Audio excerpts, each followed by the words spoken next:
Aujourd'hui, on fait une vidéo sur comment faire du candy maison. On va faire ça avec Alain, qui est apiculteur en région centre et qui va nous expliquer comment il s'y prend. En tout cas, ce qui est sûr, c'est qu'il a toujours un candy bien dur avec des abeilles en pleine forme. Alain, est-ce que tu peux simplement nous dire combien tu as de ruches? Ah là, il y en a 9. Et puis, j'ai ça à ma Tu as une dizaine de ruches. une dizaine de ruches avec Voilà. celle de ma fille. D'accord. Et alors, donc, tu fais ton candy chaque année? Oui, ça c'est ma femme qui les fait parce que moi je le loupe tout le temps. D'accord. Je suis trop pressé, il faut attendre que ça refroidisse. Et moi je prends pas le temps et puis à chaque fois il est loupé. Tu peux nous résumer la recette en une minute? Après, on va voir en détail avec Marie-Hélène comment elle le fait. C'est très simple, à 750 g d'eau, 4 kg de sucre et 500 g de miel. Ça c'est pas obligatoire, mais enfin nous on en remet parce que comme on a un peu de miel d'opercule, donc ça nous permet de remettre, de leur redonner quoi. Sinon, un peu de vinaigre? Un tout petit peu de vinaigre avec, oui. Pour ça, bon, Marie-Hélène a vu ça sur internet, soi-disant ça évite les maladies. Bon, ça fait des années que tu fais ça et elles vont bien. Oui. Ok. Et toi, donc, tu es plutôt partisan de nourrir même tôt en hiver, Oui. surtout que là, on a des débuts de saison, il fait encore très chaud, il y a plus de fleurs. C'est très mauvais là, en ce moment. C'est trop chaud. C'est trop chaud, il faudrait qu'il gèle. Là, pour que les abeilles commencent à se mettre en grappe et arrêter de bouger. Tu serais venu à 5 h tout à l'heure, à 4 h, 4 h 30, moi elles sont en plein soleil, les plages étaient pleines. Alors, de quoi vous avez besoin pour faire votre candy? Vous avez besoin d'un faitout. Il faut qu'il soit haut, parce qu'au moment où ça chauffe, ça prend beaucoup de volume. Il vous faut un thermomètre pour surveiller la température. Il vous faut 4 kg de sucre et donc une balance. Alors, nous, on a du sucre bio parce que on est des ruchers en bio. Mais, alors j'ai beaucoup de mal à trouver du sucre bio qui vient d'Allemagne. C'est du sucre de betterave. Il y a du sucre aussi de canne à sucre bio. Par contre, les abeilles n'aiment pas trop. Ça fait un candy très foncé. Et donc là, on a réussi à trouver du sucre bio qui vient d'Allemagne. Donc pour ceux qui n'arrivent pas à en trouver, je pourrais dire le nom du fournisseur. Et il vous faut un petit peu de miel. 500 g de miel. 500 g de vieux miel. Donc on a 500 g de vieux miel, 4 kg de sucre, 75 centilitres d'eau et une cuillère de vinaigre. Une cuillère à café. Hein. Ouais, une petite cuillère de vinaigre. Toi, tu mets du vinaigre de cidre. De cidre. Voilà. Et voilà, et on est prêt à faire le candy. Eh ben, on va essayer. Donc, on met d'abord les 4 kg de sucre dans le faitout.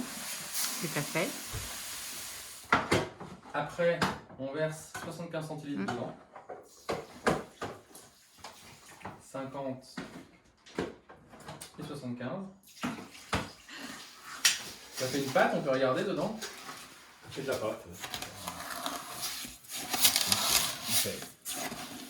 On touille jusqu'à ce qu'on sente plus de résistance du sucre. Oui. Faut quand même bien mélanger avant de mettre sur le feu alors. Exactement. Okay. Moi, c'est ce que je fais.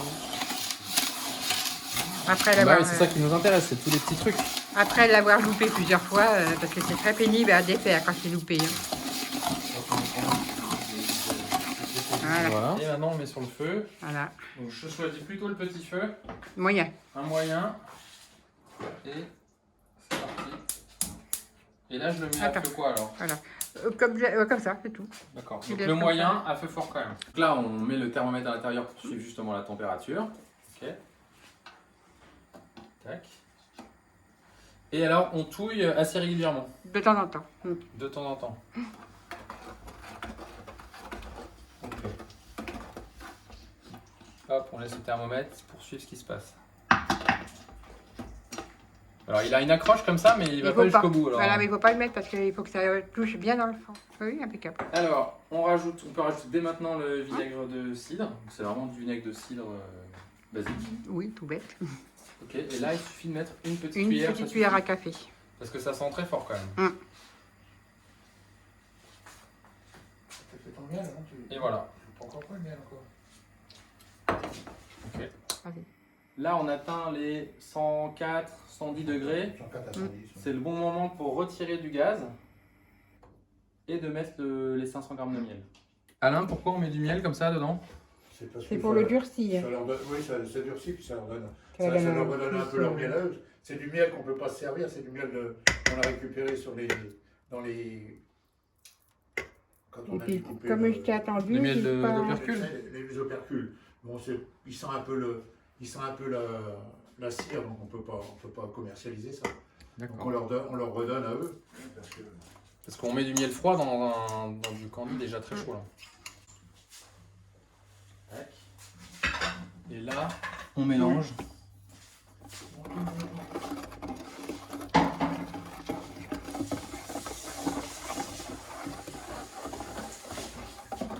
Donc ça c'est une autre astuce, c'est de retirer du feu pour mélanger le miel. D'abord ce que tu voulais. D'abord on risque de se brûler effectivement parce que quand ça monte vite après. Et puis ça permet d'homogénéiser tranquillement le miel froid avec la préparation. Voilà, c'est des petits trucs. Et donc là je le remets sur le gaz. Voilà. On essaie de pas tout faire tomber. Voilà, et c'est parti.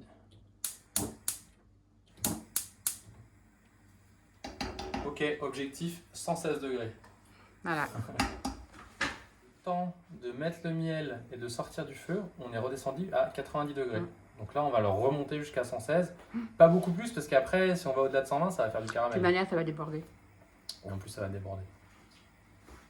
Alors, on est arrivé à 116. Maintenant, après, quand tu l'arrêtes à 116, ça continue toujours à monter. Toi, là, j'arrive à 120. Même si tu as éteint le feu. Même si j'éteins le feu, toi, il n'y a plus rien du tout. Et là, ça bouillonnait, et toi, c'est blanc.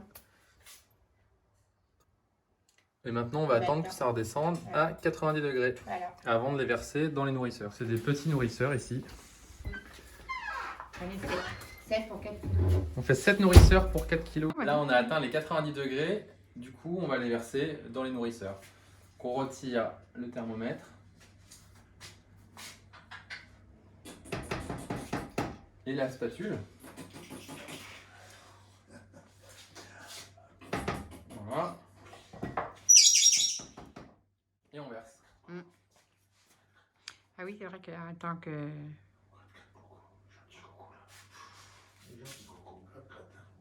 Ah non, c'est pas gentil là. Tu vois, tu fais gentil 2 minutes. Un nourrisseur.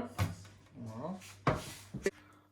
En tout cas, ça sent hyper bon. Plus, En plus, il y a la propolis, il y a le effectivement, propolis qui donne, qui a chauffé, qui ressort. ça donne l'odeur aussi. Voilà, dès la première minute, ça commence à figer. Donc là, il commence déjà à être dur. Au bout de quelques minutes. Ouais, ça va vite. Donc là, c'est des nourrisseurs de 18 de diamètre. Et ça fait dans les un peu plus de 700 grammes de candy par nourrisseur. Donc, j'ai retenu 3 astuces. La première, c'est quoi? La première, c'est que... Ah oui, la première, c'est qu'il faut que le thermomètre soit bien au fond. Parce que la température, elle change assez vite entre le fond et le dessus. Et ça peut biaiser. Alors, la deuxième astuce, c'est d'être patient. Il faut être patient pour faire du candy. C'est-à-dire qu'une fois qu'on est à 116 degrés, qu'on coupe le feu, il faut attendre patiemment que ça redescende à 90 degrés avant de le verser dans les Tout en remuant tout le temps. De temps en temps, il faut remuer. Et on remue tout le temps. De temps en temps, tu viens un petit coup. Sinon, si on n'attend pas à 90 degrés, ça, dans les nourrisseurs, ça fait pas une pâte, ça fait pas dur. Et troisième astuce, à l'inverse, il ne faut pas attendre plus que 90 degrés, que ça descende encore plus. Parce que alors là, après, quand on verse dans les nourrisseurs, ça fige dans le faitout, ça devient dur trop vite. Et là, on se fait avoir et c'est costaud à enlever.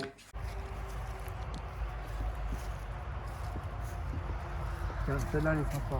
Ça, c'est du candy que tu as mis hier? Voilà. Bah, dis donc. T'as mis le Toya dedans? Il y a du monde, ouais. Tu les vois bien. Ok. Le principal, c'est de les voir, quoi. On voit que c'est pas de la rigolade.